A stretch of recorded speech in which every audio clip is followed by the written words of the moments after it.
यदि आप कर्ज में डूबे हुए हैं और आर्थिक तंगी से परेशान हैं तो आपको सूर्य देव के इस महामंत्र का जाप अवश्य करना चाहिए। यह मंत्र बहुत ही शक्तिशाली और प्रभावशाली मंत्र है। इस मंत्र के नियमित 108 बार जाप करने मात्र से ही कर्ज में शीघ्र ही मुक्ति मिलती है, धन और संपत्ति में वृद्धि होती है, घर परिवार में सौभाग्य और शांति बनी रहती है। इस मंत्र से आप कर्ज मुक्त हो जाओगे, धन वृद्धि आपके जीवन में होने लगेगी। सूर्य भगवान बहुत ही दयालु हैं, वह अपने भक्तों की मनोकामनाओं को पूरी करते हैं। इस महामंत्र के नियमित 108 बार जाप करने से आपकी सभी मनोकामनाएं पूरी हो जाएंगी और आपके जीवन में धन की कोई भी कमी नहीं रहेगी। आप अपने जीवन में उन्नति प्राप्त करेंगे, आपको हमेशा सफलता ही प्राप्त होगी। इसलिए प्यारे भक्तों, इस मंत्र को साधारण समझने की गलती बिल्कुल भी ना करें। यह मंत्र बहुत ही प्रभावशाली मंत्र है। इस मंत्र का प्रभाव तुरंत ही दिखाई देने लगता है। अगर आप सच्ची श्रद्धा के साथ इस मंत्र का नियमित 108 बार जाप करेंगे तो आपका जीवन खुशियों से भर जाएगा और आपके जीवन में कभी भी धन की कमी नहीं आएगी। इसलिए प्यारे भक्तों, इस मंत्र का नियमित 108 बार जाप करें और पूरी श्रद्धा के साथ करें। अगर आप सूर्य देव का आशीर्वाद प्राप्त करना चाहते हैं तो इस वीडियो को लाइक और चैनल को सब्सक्राइब जरूर कर दीजिए और कमेंट बॉक्स में जय सूर्य देव अवश्य लिख दीजिए। तो चलिए भक्तों, मंत्र का जाप करना प्रारंभ करते हैं। ओम ह्रीं श्रीं सूर्याय सहस्र तेजसे महाधन प्रदायकाय नमः। ओम ह्रीं श्रीं सूर्याय सहस्र तेजसे महाधन प्रदायकाय नमः।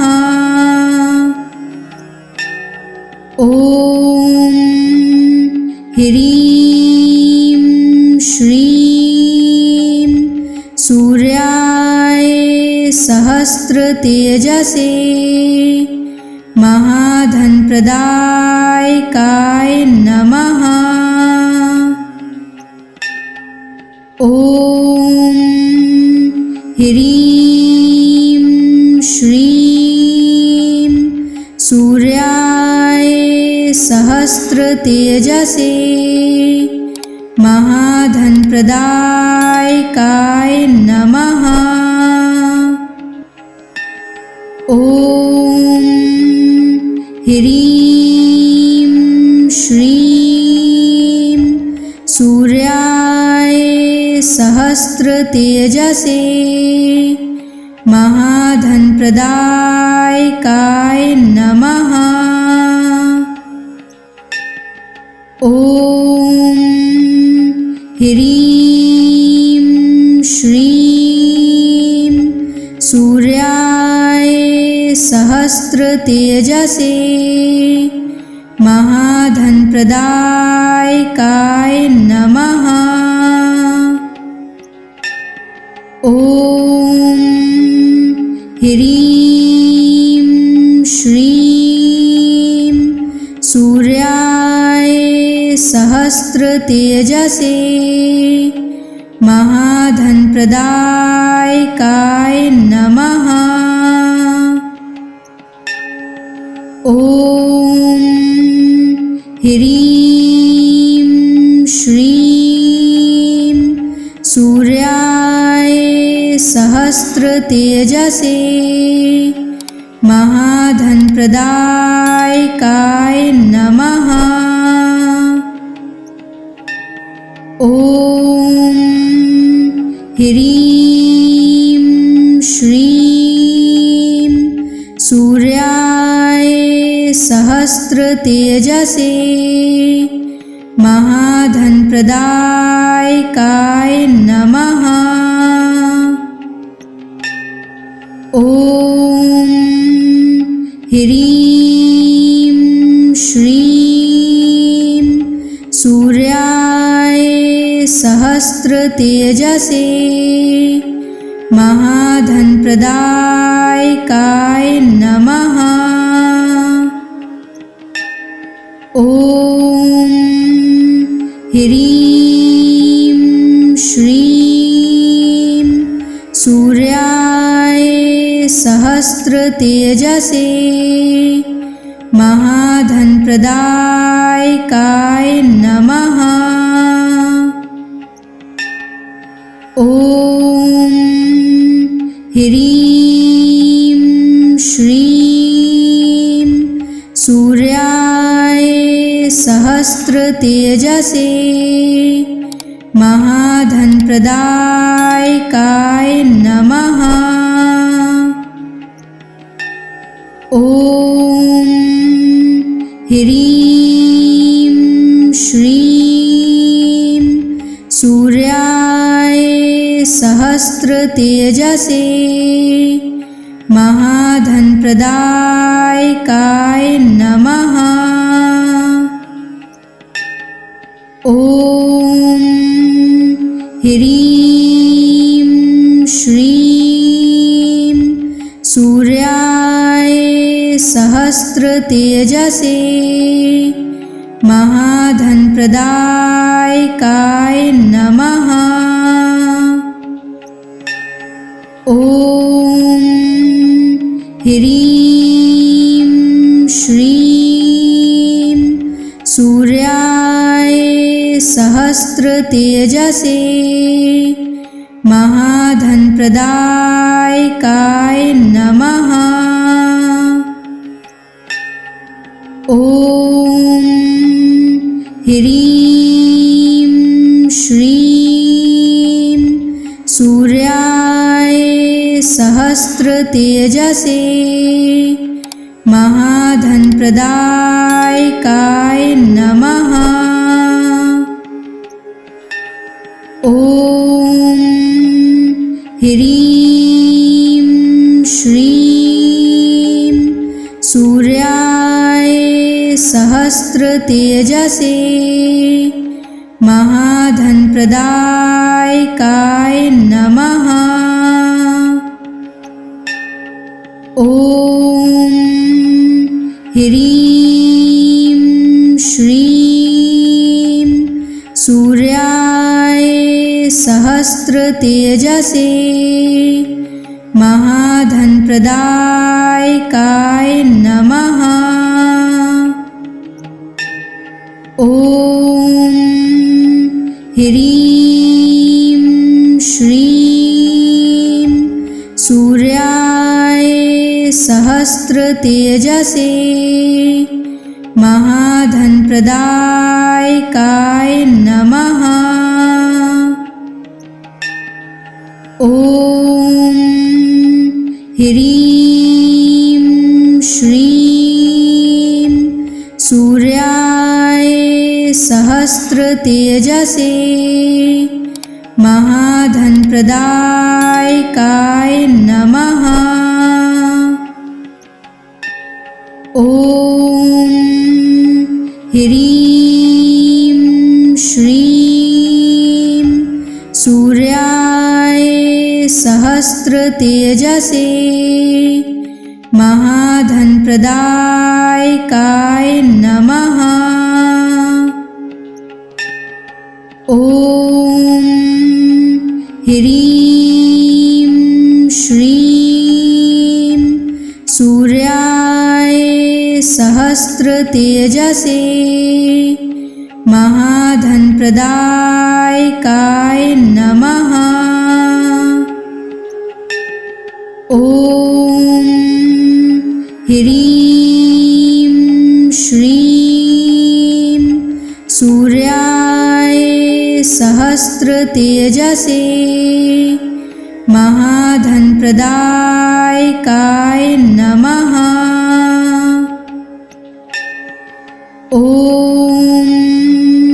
ह्रीं श्रीं सूर्याय सहस्रतेजसे महाधनप्रदायकाय नमः। ॐ ह्रीं श्रीं सूर्याय सहस्रतेजसे महाधनप्रदायकाय नमः। ॐ ह्रीं श्रीं सूर्याय सहस्रतेजसे महाधनप्रदायकाय नमः। ॐ ह्रीं श्रीं सूर्याय सहस्रतेजसे महाधनप्रदायकाय नमः। ॐ ह्रीं श्रीं सूर्याय सहस्रतेजसे महाधनप्रदायकाय नमः। ॐ ह्रीं श्रीं सूर्याय सहस्रतेजसे महाधनप्रदायकाय नमः। ॐ ह्रीं श्रीं सूर्याय सहस्रतेजसे महाधनप्रदायकाय नमः। ॐ ह्रीं श्रीं सूर्याय सहस्रतेजसे महाधनप्रदायकाय नमः। ॐ ह्रीं श्रीं सूर्याय सहस्रतेजसे महाधनप्रदायकाय नमः। ॐ ह्रीं श्रीं सूर्याय सहस्रतेजसे महाधनप्रदायकाय नमः। ॐ ह्रीं श्रीं सूर्याय सहस्रतेजसे महाधनप्रदायकाय नमः। ॐ ह्रीं श्रीं सूर्याय सहस्रतेजसे महाधनप्रदायकाय नमः। ॐ ह्रीं श्रीं सूर्याय सहस्रतेजसे महाधनप्रदायकाय नमः। ॐ ह्रीं श्रीं सूर्याय सहस्रतेजसे महाधनप्रदायकाय नमः। ॐ ह्रीं श्रीं सूर्याय सहस्रतेजसे महाधनप्रदायकाय नमः। ॐ ह्रीं श्रीं सूर्याय सहस्रतेजसे महाधनप्रदायकाय नमः। ॐ ह्रीं श्रीं सूर्याय सहस्रतेजसे महाधनप्रदायकाय नमः। ॐ ह्रीं श्रीं सूर्याय सहस्रतेजसे महाधनप्रदायकाय नमः। ॐ ह्रीं श्रीं सूर्याय सहस्रतेजसे महाधनप्रदायकाय नमः। ॐ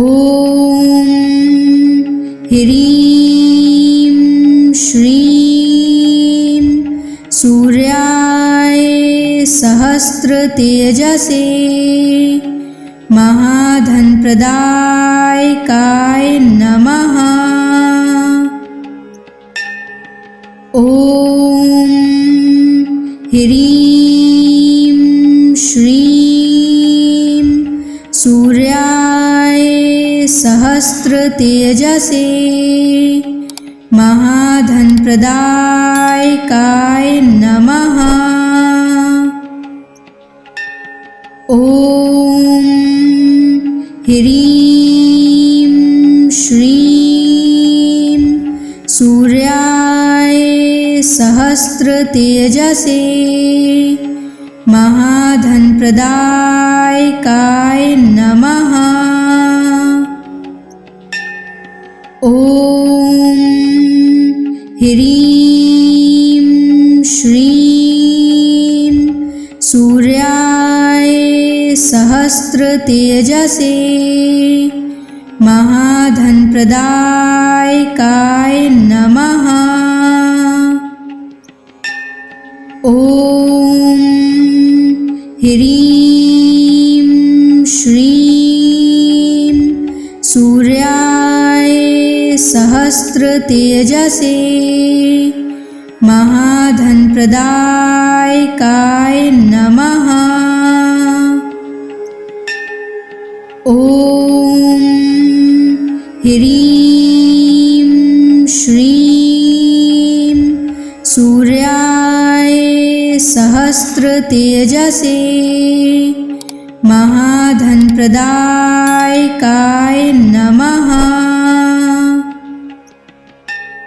ॐ ह्रीं श्रीं सूर्याय सहस्रतेजसे महाधनप्रदायकाय नमः। ॐ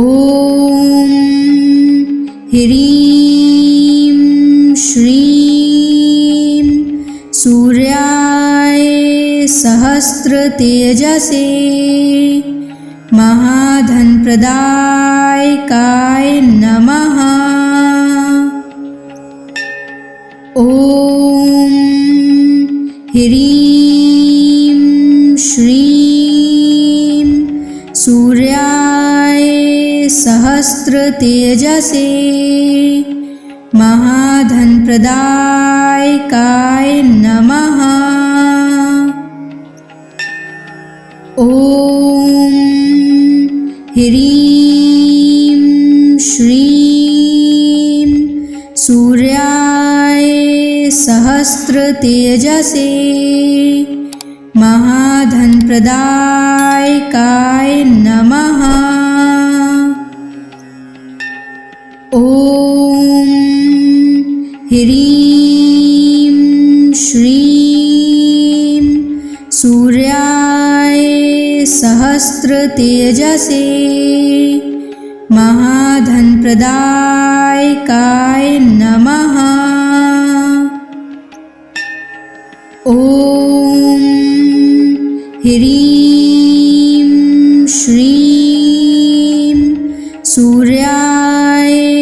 सहस्त्र तेजसे महाधन प्रदायकाय नमः। ओम ह्रीं श्रीं सूर्याय सहस्त्र तेजसे महाधन प्रदायकाय नमः। ओम ह्रीं श्रीं सूर्याय सहस्त्र तेजसे महाधन प्रदायकाय नमः। ओम ह्रीं श्रीं सूर्याय सहस्त्र तेजसे महाधन प्रदायकाय नमः। ओम ह्रीं श्रीं सूर्याय सहस्त्र तेजसे महाधन प्रदायकाय नमः। ओम ह्रीं श्रीं सूर्याय सहस्त्र तेजसे महाधन प्रदायकाय नमः। ओम ह्रीं श्रीं सूर्याय सहस्त्र तेजसे महाधन प्रदायकाय नमः। ओम ह्रीं श्रीं सूर्याय सहस्त्र तेजसे महाधन प्रदायकाय नमः।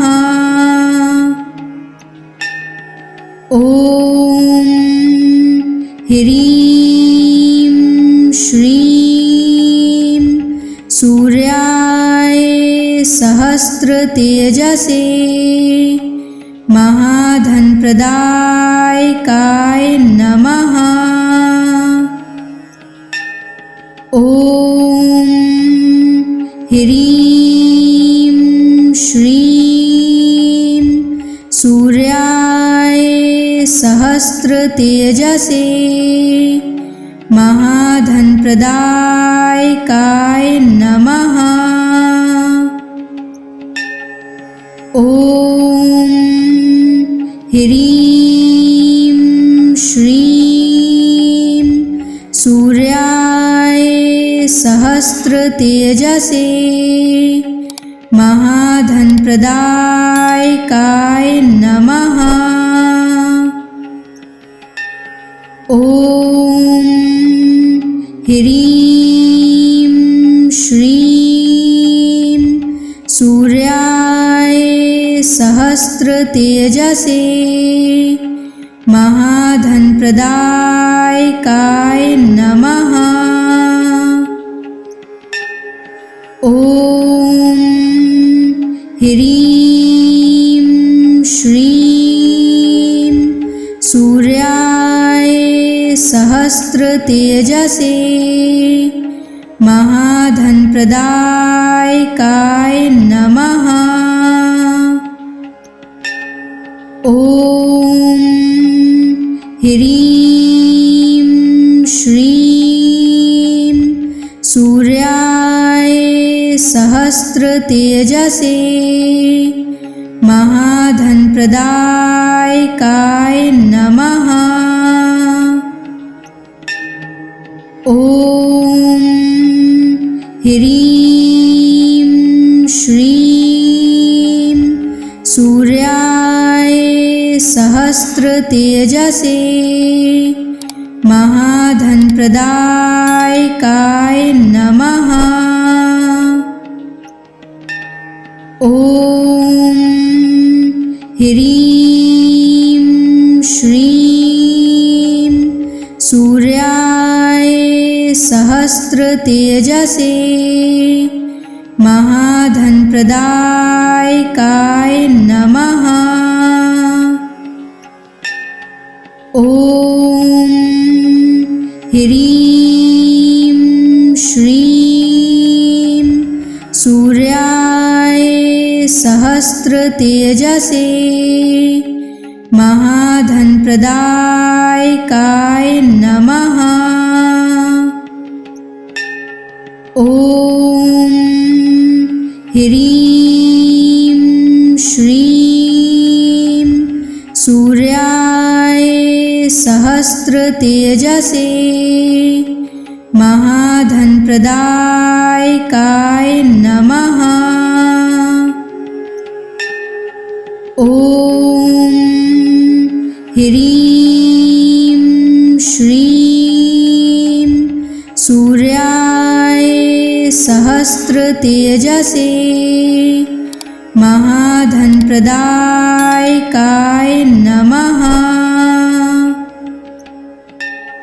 ॐ ह्रीं श्रीं सूर्याय सहस्रतेजसे महाधनप्रदायकाय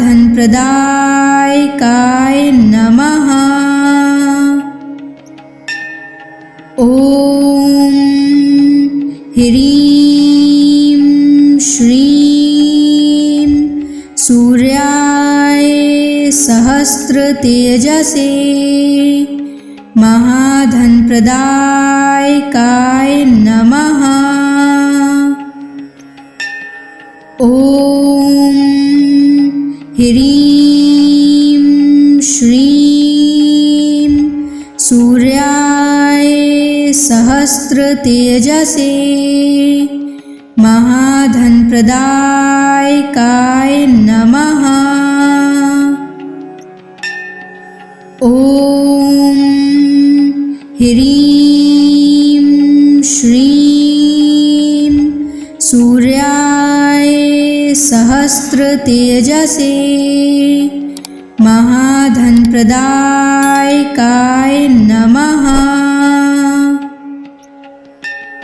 ॐ ह्रीं श्रीं सूर्याय सहस्रतेजसे महाधनप्रदायकाय नमः। ॐ ह्रीं श्रीं सूर्याय सहस्रतेजसे महाधनप्रदायकाय नमः। ॐ ह्रीं श्रीं सूर्याय सहस्रतेजसे महाधनप्रदायकाय नमः। ॐ ह्रीं श्रीं सूर्याय सहस्रतेजसे महाधनप्रदायकाय नमः। ॐ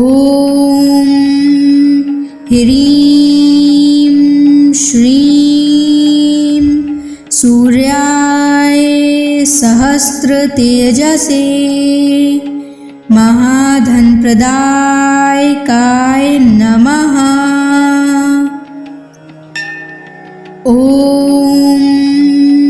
ह्रीं श्रीं सूर्याय सहस्रतेजसे महाधनप्रदायकाय नमः। ॐ ह्रीं श्रीं सूर्याय सहस्रतेजसे महाधनप्रदायकाय नमः। ॐ ह्रीं श्रीं सूर्याय सहस्रतेजसे महाधनप्रदायकाय नमः। ॐ ह्रीं श्रीं सूर्याय सहस्रतेजसे महाधनप्रदायकाय नमः। ॐ ह्रीं श्रीं सूर्याय सहस्रतेजसे महाधनप्रदायकाय नमः। ॐ ह्रीं श्रीं सूर्याय सहस्रतेजसे महाधनप्रदायकाय नमः। ॐ ह्रीं श्रीं सूर्याय सहस्रतेजसे महाधनप्रदायकाय नमः। ॐ ह्रीं श्रीं सूर्याय सहस्रतेजसे महाधनप्रदायकाय नमः। ॐ ह्रीं श्रीं सूर्याय सहस्रतेजसे महाधनप्रदायकाय नमः। ॐ ह्रीं श्रीं सूर्याय सहस्रतेजसे महाधनप्रदायकाय नमः। ॐ ह्रीं श्रीं सूर्याय सहस्रतेजसे महाधनप्रदायकाय नमः। ॐ ह्रीं श्रीं सूर्याय सहस्रतेजसे महाधनप्रदायकाय नमः। ॐ ह्रीं श्रीं सूर्याय सहस्रतेजसे महाधनप्रदायकाय नमः। ॐ ह्रीं श्रीं सूर्याय सहस्रतेजसे महाधनप्रदायकाय नमः। ॐ ह्रीं श्रीं सूर्याय सहस्रतेजसे महाधनप्रदायकाय नमः। ॐ ह्रीं श्रीं सूर्याय सहस्रतेजसे महाधनप्रदायकाय नमः। ॐ ह्रीं श्रीं सूर्याय सहस्रतेजसे महाधनप्रदायकाय नमः। ॐ ह्रीं श्रीं सूर्याय सहस्रतेजसे महाधनप्रदायकाय नमः।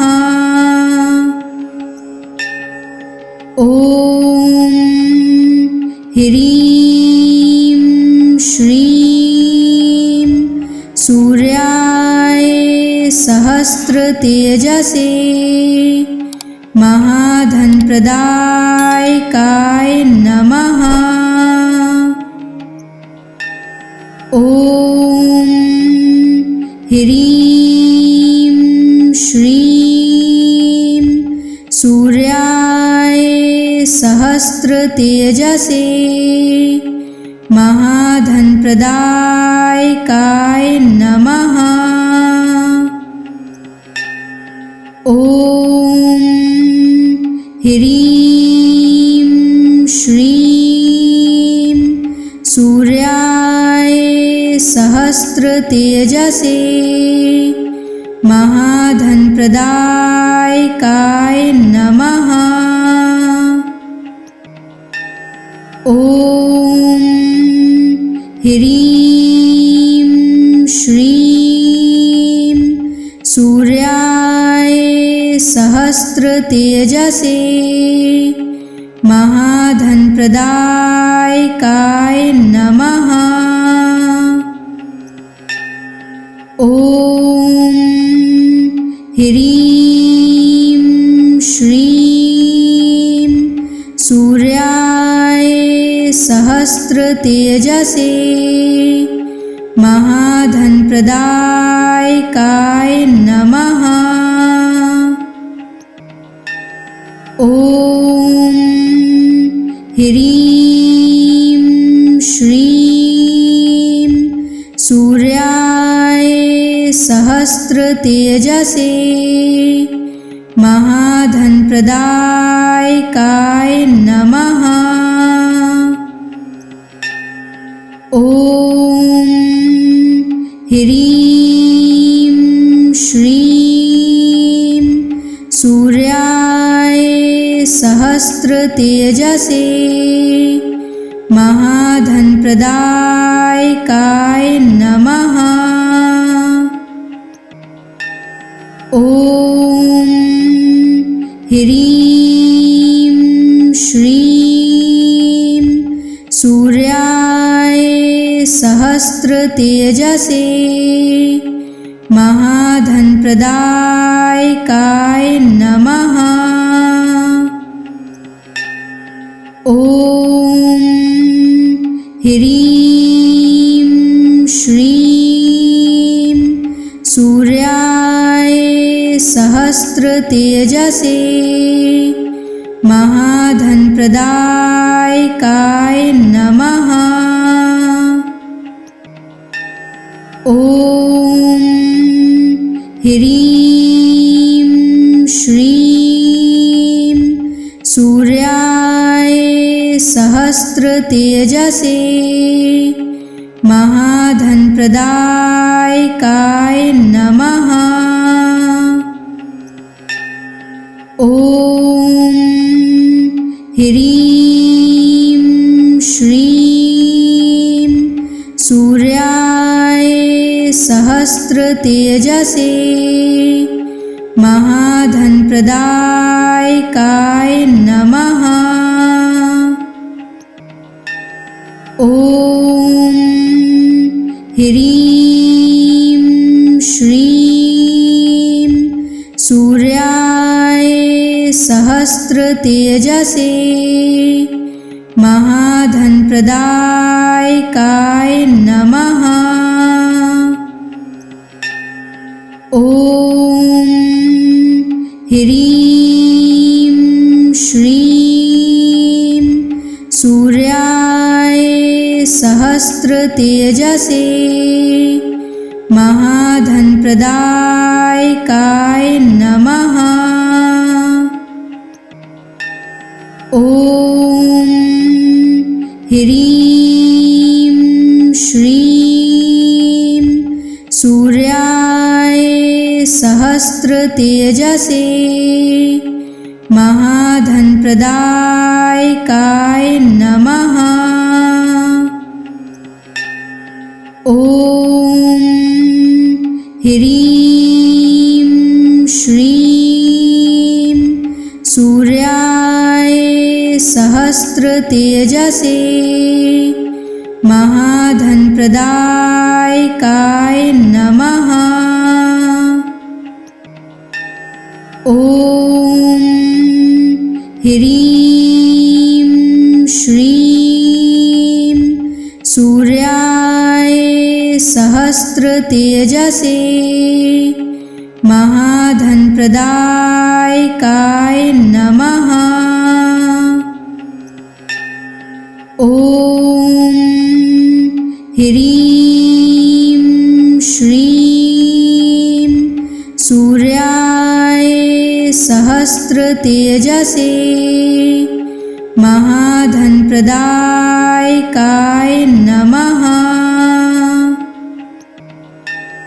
ॐ ह्रीं श्रीं सूर्याय सहस्त्र तेजसे महाधनप्रदायकाय नमः। ॐ ह्रीं श्रीं सूर्याय सहस्त्र तेजसे महाधनप्रदायकाय नमः। ॐ ह्रीं श्रीं सूर्याय सहस्त्र तेजसे महाधनप्रदायकाय नमः। ॐ ह्रीं श्रीं सूर्याय सहस्त्र तेजसे महाधनप्रदायकाय नमः। ॐ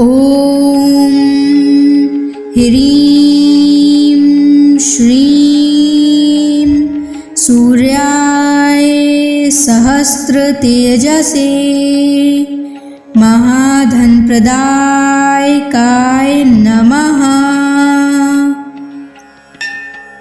ॐ